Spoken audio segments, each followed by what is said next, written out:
Greetings, pod fans, and welcome to the third chapter of Alice's Adventures in Wonderland by Lewis Carroll. So let's begin. Chapter 3. A Cow's Race and a Long Tail. They were indeed a queer-looking party that assembled on the bank, the birds with draggled feathers, the animals with their fur clinging close to them and all dripping wet, cross and uncomfortable. The first question, of course, was how to get dry again. They had a consultation about this, and after a few minutes it seemed quite natural to Alice to find herself talking familiarly with them, as if she'd known them all her life. Indeed, she had quite a long argument with the lorry, who would at last turn sulky and would only say, "I'm older than you and must know better." And this Alice would not allow, without knowing how old it was, and, as the lorry positively refused to tell its age, there was no more to be said. At last the mouse, who seemed to be a person of authority among them, called out, "Sit down, all of you, and listen to me. I'll soon make you dry enough." They all sat down at once in a large ring, with the mouse in the middle. Alice kept her eyes anxiously fixed on it, for she felt sure she would catch a bad cold if she did not get dry very soon. "Ahem," said the mouse with an important air. "Are you all ready? This is the driest thing I know. Silence all round, if you please. William the Conqueror, whose cause was favoured by the Pope, was soon submitted to by the British, who wanted leaders, and had been of late much accustomed to usurpation and conquest. Edwin and Mercer, the Earls of Mercia and Northumbria—" "Ugh," said the lorry, with a shiver. "I beg your pardon," said the mouse, frowning, but very politely. "Did you speak?" "Not I," said the lorry hastily. "I thought you did," said the mouse. "I proceed. Edwin and Mercer, the Earls of Mercia and Northumbria, declared for him, and even Stigand, the patriotic Archbishop of Canterbury, found it advisable—" "Found what?" said the duck. "Found it," the mouse replied, rather crossly. "Of course you know what it means." "I know what it means well enough. When I find a thing," said the duck, "it's generally a frog or a worm. The question is, what did the Archbishop find?" The mouse did not notice this question, but hurriedly went on. "Found it advisable to go with Edgar Atheling to meet William and offer him the crown. William's conduct at first was moderate, but the insolence of the Normans—" "How are you getting on now, me dear?" It continued, turning to Alice as it spoke. "As wet as ever," said Alice in a melancholy tone. "It doesn't seem to dry me at all."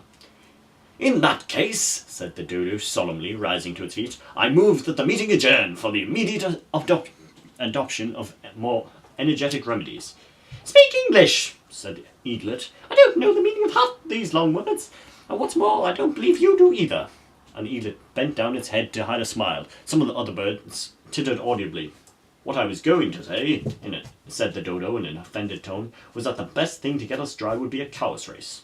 "What is a cow's race?" said Alice. Not that she wanted much to know, but the dodo had paused as if it thought that someone ought to speak, and no one else seemed inclined to say anything.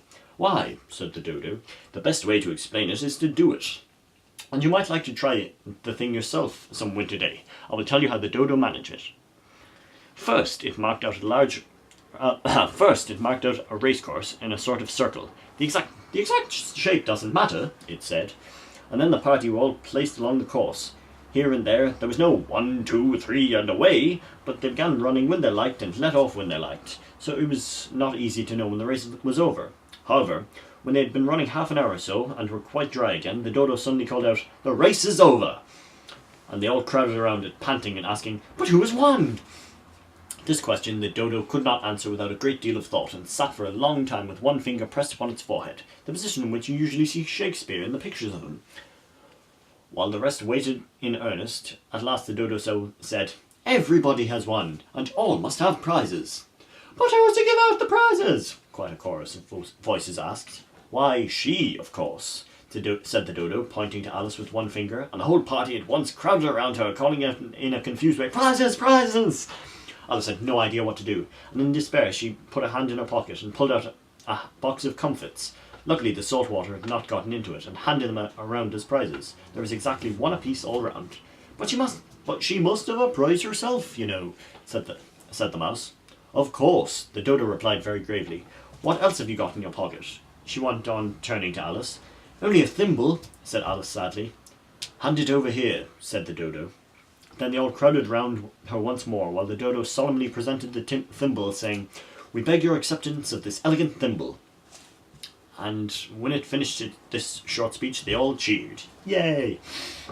Alice thought the whole thing very absurd, but they all looked so grave that she did not dare to laugh, and as she could not think of anything to say, she simply bowed and took the thimble, looking as solemn as she could. The next thing was to eat the comfits. This caused some noise and confusion, as the large birds complained that they could not taste theirs, and the small ones choked and had to be patted on the back. However, it was over at last, and they sat down again in a ring, and begged the mouse to tell them something more. "You promised to tell me your history, you know," said Alice, "and why it is you hate C and D," she added in a whisper, half afraid that it would be offended again. "Mine is a long and sad tale," said the mouse, turning to Alice and sighing. "It is a long tale, certainly," said Alice, looking down at wonder at the mouse's tail, "but why do you call it sad?" And she kept on puzzling about it while the mouse was speaking. And so that idea of her tail was something like this. It's kind of funny because it looks like a mouse's tail. Do you get it? It's just... Furry said to a mouse that he met in the house, "Let's both go to law. Will prosecute you. Come, I'll take no denial. We must have a trial, for really this morning I've nothing to do," said the mouse to the cur. "Such a trial, dear sir, with no jury or judge would be wasting our breath." "I'll be judge, I'll be jury," said cunning old Fury. "I'll try the whole cause and condemn you to death." "You are not attending," said the mouse to Alice severely. "What are you thinking?" "I beg your pardon," said Alice very humbly. "You had got to the fifth bend, I think." "I had not," cried the mouse sharply and very angrily. "And not," said Alice, always ready to make herself useful, and looking anxiously about her. "Oh, do let me help you to undo it." "I shall do nothing of the sort," said the mouse, getting up and walking away. "You insult me by talking such nonsense." "I didn't mean it," pleaded poor Alice. "But you're so easily offended, you know." The mouse only growled in reply. "Please come back and finish your story," Alice called after it, and the others all joined in chorus. "Yes, please do." The mouse only shook its head impatiently and walked a little quicker. "What a pity it wouldn't stay," sighed the lorry. As soon as it was quite out of sight, an old crab took the opportunity of saying to her daughter, "Ah, my dear, let this be a lesson to you never to lose your temper." "Hold your tongue, ma," said the young crab a little snappishly. "You're enough to try the patience of an oyster." "I wish I had our Dina here." "I know I do," said Alice aloud, addressing nobody in particular. "She'd soon fetch it back." "And who is Dina, if I might venture to ask the question?" said the lorry. Alice replied eagerly, for she was always ready to talk about her pet. "Dina's our cat, and she's such a capital one for catching mice. You can't think. And oh, I wish you could see her after the birds. Why, she'll eat a little bird as soon as look at it." This speech caused a remarkable sensation among the party. Some of the birds hurried off at once. Only one old magpie began wrapping itself up very carefully, remarking, "I must be getting home. The night air doesn't suit my throat." And a canary called out in a trembling voice to its children, "Come away, my dears. It's high time you were all in bed." On various pretexts, they all moved off, and Alice was soon left alone. "I wish I hadn't mentioned Dina," she said to herself in a melancholy tone. "Nobody seems to like her down here, and I'm sure she's the best cat in the world. Oh, my dear Dina, I wonder if I shall ever see you any more." And here poor Alice began to cry again, for she felt very lonely and low-spirited. In a little while, however, she again heard a little pattering of footsteps in the distance, and she looked up eagerly, half hoping that the mouse had changed his mind and was coming back to finish his story. Okay then, that was totally interesting. You shall see me in more than a week. Please try not to go insane in my absence. Slán.